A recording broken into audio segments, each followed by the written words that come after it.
Yeah, walk over there. Yo, testing whether this works at range. We're in the Rhode Island desert right now. It's a little bit chilly tonight, but it's still really pretty outside. Do we rerun? Do we script this? Nah, I mean, but I was hoping the desert brought some, like, peace of mind today, because it's been really stressful.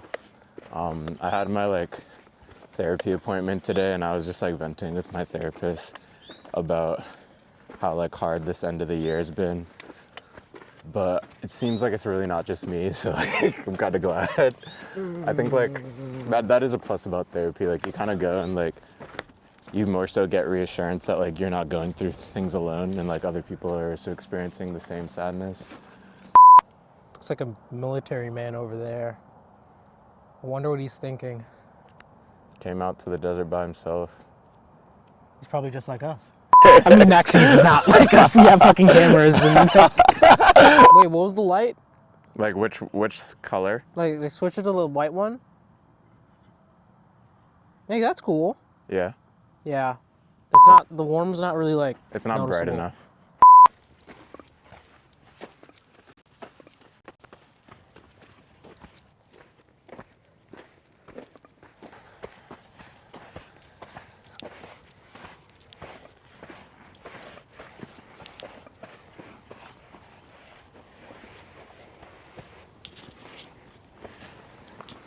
Alright.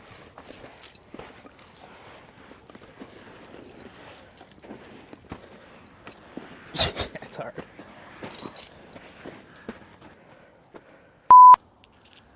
It's been a long day.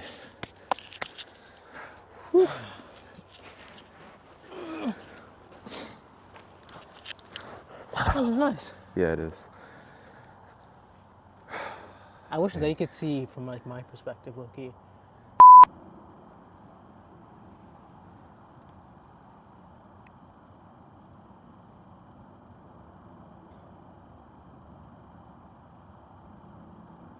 So, for the people who don't know where we are, we're at Rhode Island Desert. This is a man-made desert in Rhode Island. You can hear about it on Polarity GPS. Yeah, like, we're all about trying to, like, highlight places that aren't normally highlighted in, like, day-to-day platforms. Like, I've lived in Rhode Island for probably the past, like, 20 years, and, like, I found out about Rhode Island Desert this past year. But I'm a big, like, parks person. I like coming out to places that are, like, quiet, a little bit serene. It's nice to, like, get away from the city every once in a while, as much of a city as, like, Providence is, and, like, just decompress and, like, be on your ones. We just saw someone, like, walking out here by themselves. Like, it's nice. I don't know. Like, I thought I was gonna have to go out west to find a desert, but there's one in our backyard. Yeah. My name is Shadrack, by the way. I'm Theo. We came here to decompress after taking some losses. Yeah. Really, like, there's nowhere else, honestly. No, for real. Because it's like, you go to, like, you're in school, it's like, you walk outside, you see the people that are, like, hating on you, and you're like, damn. Like,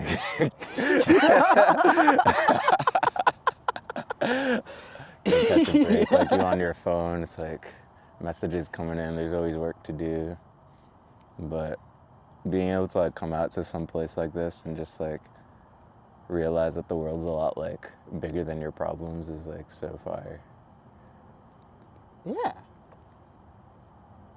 I think, like, that's why people come live in, like, rural places, I think. Maybe. They're recalibrating their nervous systems. Yeah. That's one way to put it, for sure. Like, I used to hate living in, like, a rural, like, state for the longest time.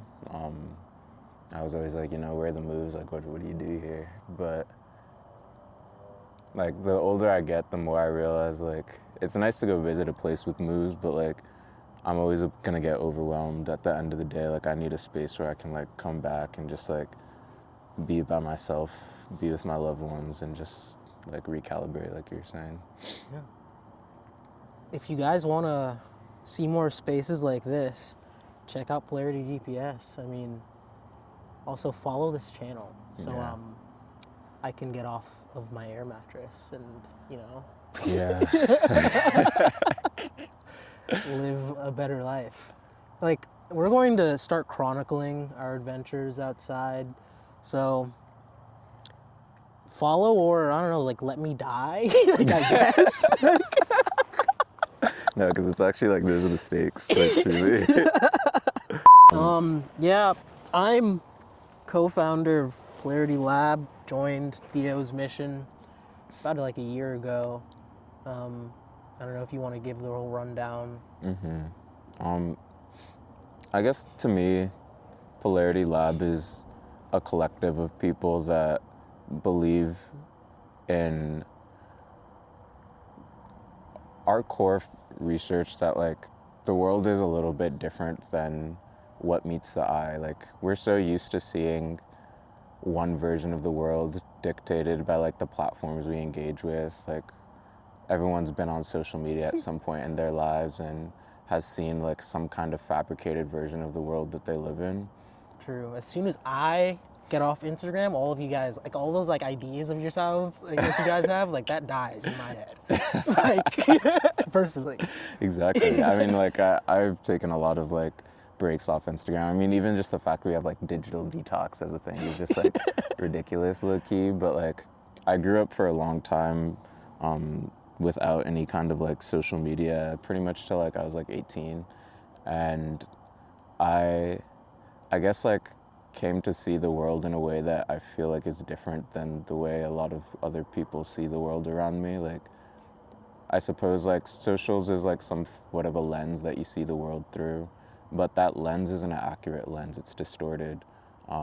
It's dictated by things that companies care about, engagement metrics, things that don't actually pertain to you, but rather pertain to like things that benefit the companies that are putting these platforms out.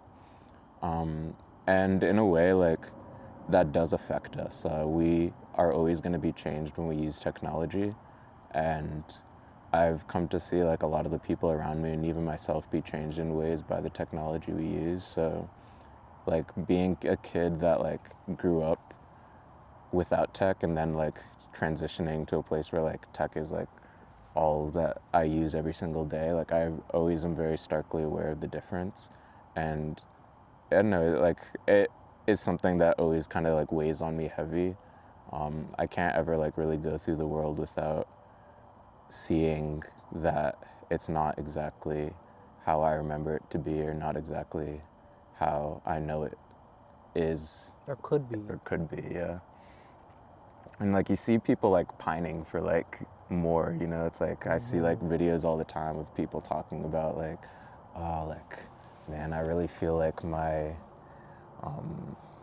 like I feel like my friends aren't like the people who they say they are.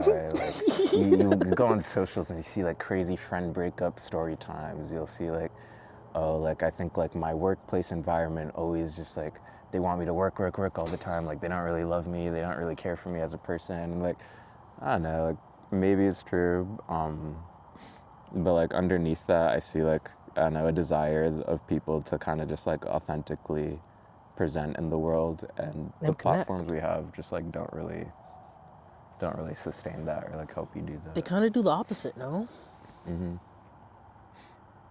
I think like it's interesting seeing like a generation grow up in a place where like that is so pervasive all the time too, that where that's the new normal. Like for me, that was never really a normal, and like I guess I'm very aware of like how different things are, but I suppose like to some that is like the norm, and like I don't know what that really means for everyone, but like I'm glad you. But I was gonna say like I'm glad you grew up like in a way that I feel like is normal to some degree. I don't not really. I feel know like how you did that, but like you turned out me, alright. I feel like for me, I've definitely grown up in the digital generation where everyone's like attached to their online identities. But for me, I kind of like, well, I was born in Ghana first off. Yeah. So like my experience of the world is just vastly different from the general Brown University student. Like, I don't know.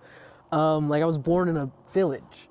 So, I don't know. A lot of people take what they have for granted and they get into their heads about what they're presenting online or what the case may be. But for me, I just kind of figured like my only real choice here is to just build a bunch of projects and like try to make something out of what I have, which is what you've allowed me to do with Polarity and why we're here. So I've also kind of experienced like being that kid with like mad ideas of things to do, but not having like the structured environment or like people around you that like support you to do it. Most of the time, the world around you is just like actually not trying to help you out. Yeah. So I was like, well, like honestly, like I don't have much to offer necessarily other than like my experiences, but like I feel like if we can like have some kind of like joint effort behind the things that we do, they're better off like together than alone. True. And yeah, no, like I've spent a lot of my time trying to push my own ideas and do things. And it's always been the people around me, like backing me, supporting me, who've like carried me through the times where I doubted myself a lot. Everybody starting something's always going to doubt themselves. So it's like having someone in your corner that's never going to really doubt you is like, that goes a long way, I think. And yeah, I mean, like, I think I learned from you very early on that people see the world very differently. That's something that stuck with me a lot from like our early conversations. And if that's really true, then it's like, if you got an idea for something and perhaps you're the only one that sees it, then you should go just build it. do it. Yeah. They might put you in a situation of, I don't know, hardship, like, but you should do it. You have something to contribute to the world, and the world kind of needs that, but like the world's never going to see it, you know, like they're not going to see it outright until like you get it to some idealized place that the VCs are like, oh my gosh, like here's $1 million, build it out. But like I don't think that should ever like discourage you or like make you feel like what you're doing isn't worthwhile. Like it was still worthwhile when it was worth $0, and it will be like equally worthwhile when it's worth however much. True. He'll probably never see this, but I texted Nathaniel Johnson, how do we stop bootstrapping? And he didn't reply. I don't know if you could, like, he probably can't help, but like, you just raised another $2 million. I think it's interesting. It's like we do live in a world though where we like are too starkly aware of what's going on with other people. Like, yeah. Like if he was making $5 million in like 2010, like odds are I might not have heard of him. True.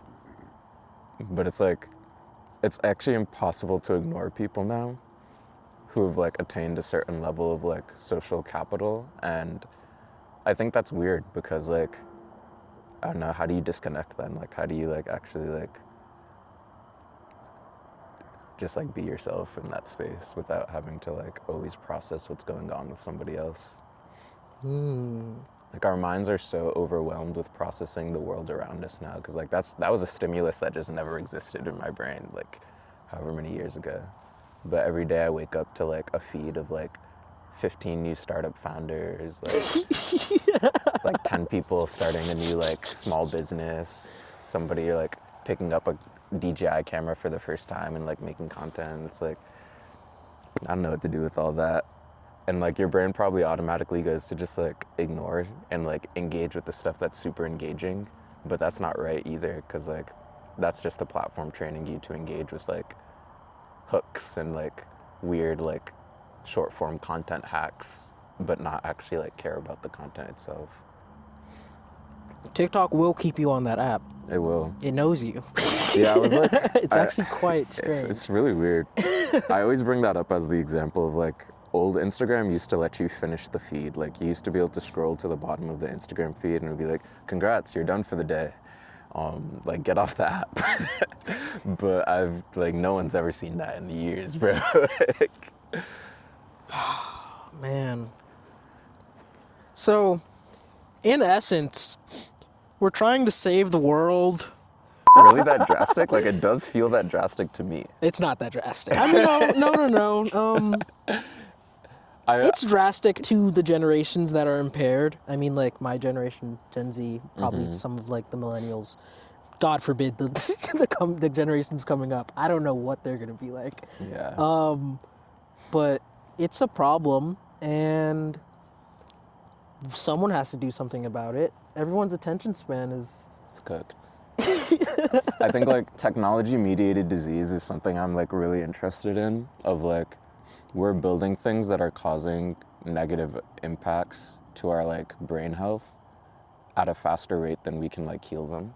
Like, loneliness is rising at like a really alarming rate. Like, you've heard about like AI psychosis. Like, it's like, we don't have like medicines to treat these things. Like, I mean, you can go to therapy, maybe like get some CBT, like it'll help you out with your loneliness a little bit, but like maybe not. Like, so is that, do you think the real like, how do you get people in the real world? Do you think the real alternative here is to build more apps or build healthier apps?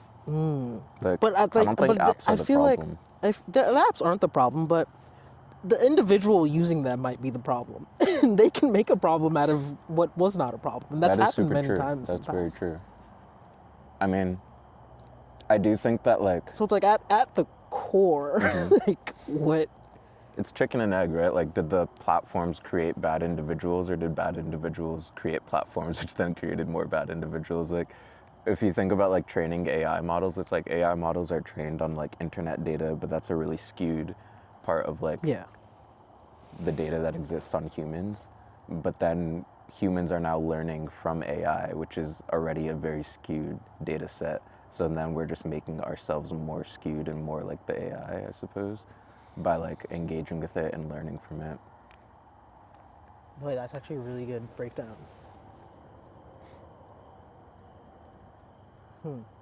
That's been weighing heavily on me. Like, we always talk about like AI being sycophantic, but like I think humans are really sycophantic, and like, I mean, yeah, they're the cause. At like, its core, like at that's why the core AI of is the sycophantic. All the data is biased. Like, of course, you're getting your answers, and you're gonna get more biased. Like, because it's like, when was the last time you actively disagreed with your AI? Like sometimes I'd be asking AI for its honest opinion, and it'll give it to me. Yeah, no. Back when the models were new, or not the models were new, but the models were first on their like boom in the world, and everyone was getting on them. A lot of people were like very quick to just be like, "Yeah, this is bullshit. Like a lot of this is wrong." But like nowadays, dude, it's cooked. And GitHub, like the amount of code on like real engineers can't even code anymore because there's just so much slop everywhere. No one's checking it. But like, when we're all led to believe that more effort or like higher AI output is gonna lead to more honesty, but I don't think that's necessarily true. Like, something that annoys me so much is the new like on Claude where you can select model effort of like... Yeah, that's so... I was like, what do you mean I'm selecting how hard the AI should work? like, obviously I want to put on max every time. Like, yeah, and then it's not just like model effort, but also the model itself. Like, Sonnet on medium versus Sonnet on hard versus Opus on easy. Like, who's gonna do the better job? If y'all are trying to like help support us to... Yeah, we're building a bunch of products, guys. Build products for the real world. Polarity-lab.com. Check it out.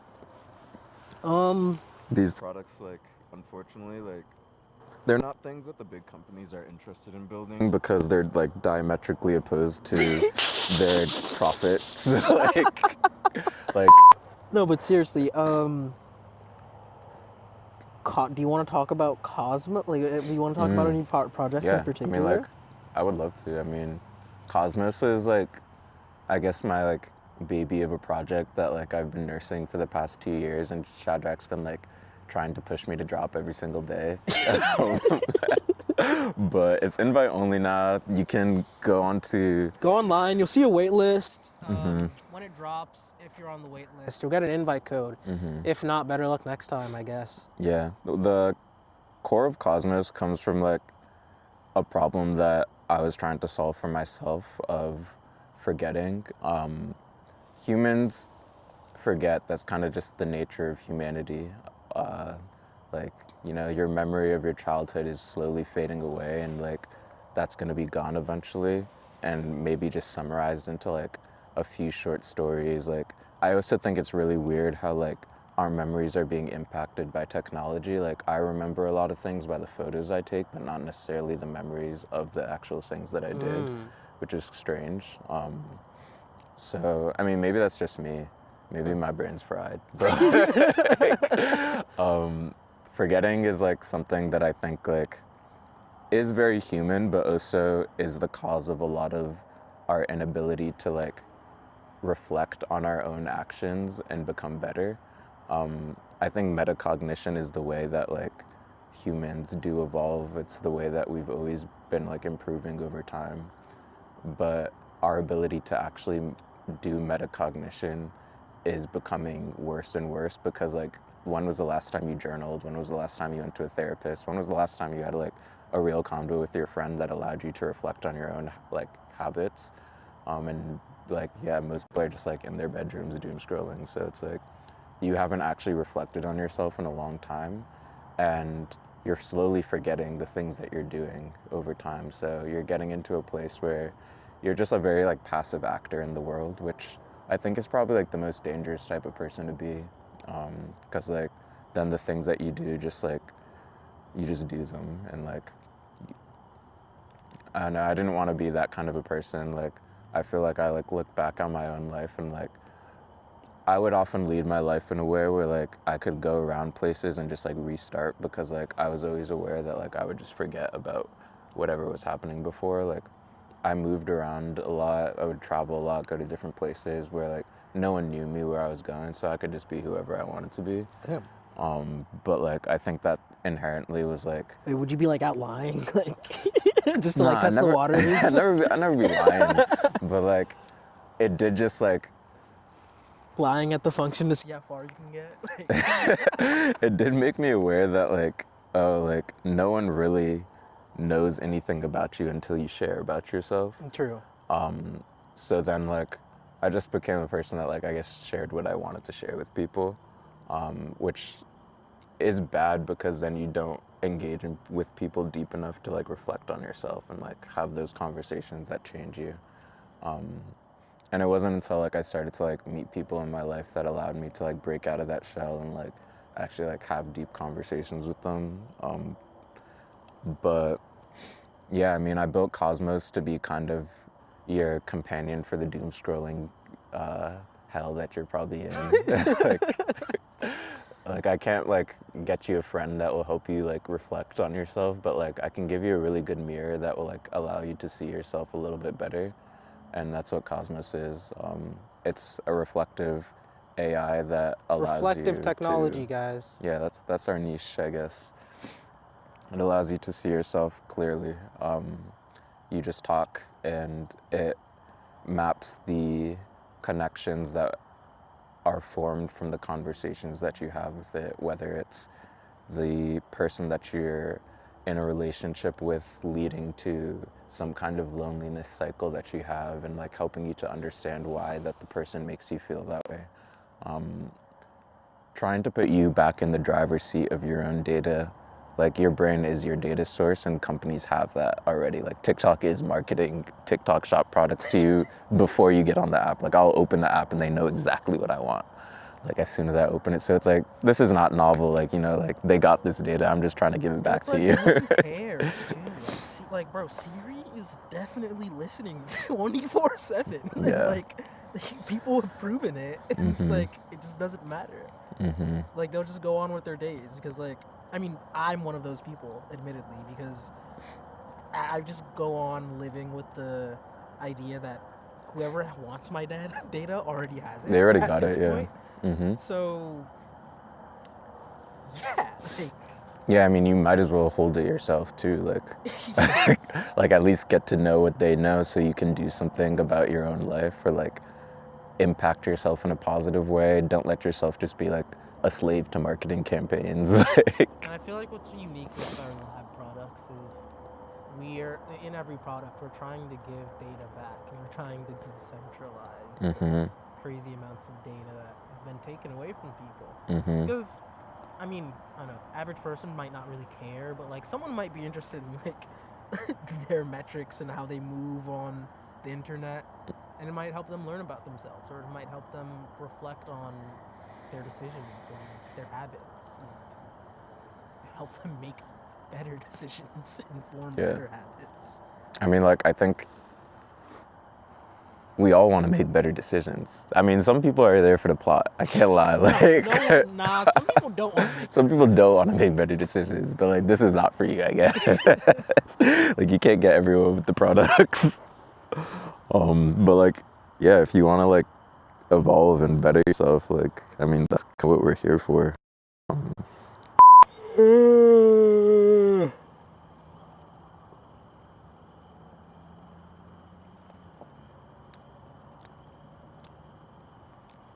Well, you know, the nice part is, even when you come to decompress, at the end of the day, there's always the sweet comfort of your digital devices. Keep you warm at night. Think about what they did in 1950. Like, They just sat there. They just sat there. Now we're about to like, go back, like, turn on the TV or some shit. All right, guys, Theo came out here and he was like, yeah, we'll record like 60-second series clips. Like, we've been, like, this is literally like a 30-minute podcast. I can't help myself, but like, also like, people keep saying like, there's an audience for that too. And like, maybe we do just need to like, no, honestly, force the like, long form down their throats. Long form. Bye, guys. Now you know what you don't know. Be very afraid.